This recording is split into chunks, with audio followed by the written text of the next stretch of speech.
Hello friends, welcome to மில்டா kitchen. இன்றைக்கி நாம் புதினா துவையல் எப்படி பண்ணுறங்கிறத பார்க்குறோம். ஒரு பவுல் நிறைய புதினா எடுத்துக்கோங்க. அதுக்கு கால் பகுதி மல்லி இலை எடுத்துக்கோங்க. அது கூட ஒரு 5 பச்சை மிளகாய் எடுத்துக்கோங்க.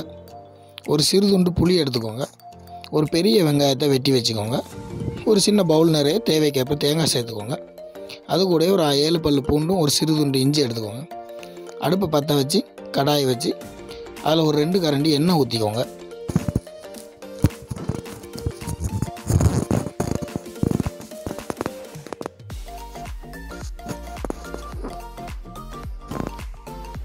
இப்போ ஆயில் சூடானோடனே அது கூட நாம் இஞ்சி பூண்டை சேர்த்து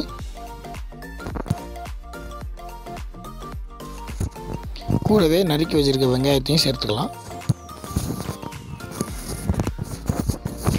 அது கூடவே 5 பச்சை மிளகாயும் சேர்த்து மிக்ஸ் பண்ணி விட்டுக்கலாம்.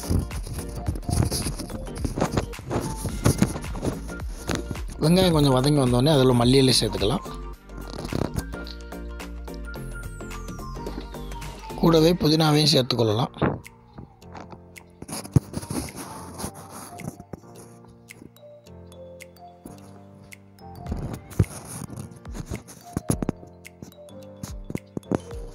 இப்போ தேவைக்கேற்ப உப்பு சேர்த்து கொஞ்சம் வேக விட்டுக்குருவோம். புதினா மல்லி வெங்காயம் எல்லாம் வதங்கி வந்தோடனே அது கூட நம்ம எடுத்து வச்சுக்க சிறு துண்டு புளி சேர்த்துக்கலாம்.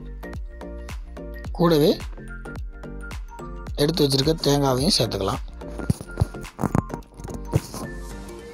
தேங்காயும் சேர்த்துட்டு நல்லா மிக்ஸ் பண்ணி ஒன்றா கலந்துக்கலாம்.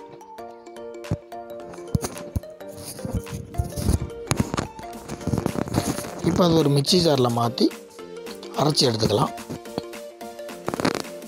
அடுத்து அடுப்பில் ஒரு பேன் வச்சு 1 ஸ்பூன் எண்ணெய் விட்டுக்கலாம். ஆயில் சூடானோடனே கடுகு சேர்த்துக்கலாம். கடுகு பொரிஞ்சோடனே 2 வத்தலும் ஒரு கை கருவேப்பிலையும் சேர்த்து இறக்கிடலாம்.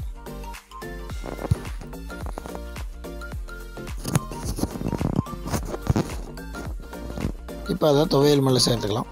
அவ்வளோதான், ஹோட்டல் ஸ்டைலில் சுவையான புதினா துவையல் ரெடி ஆயிடுச்சு.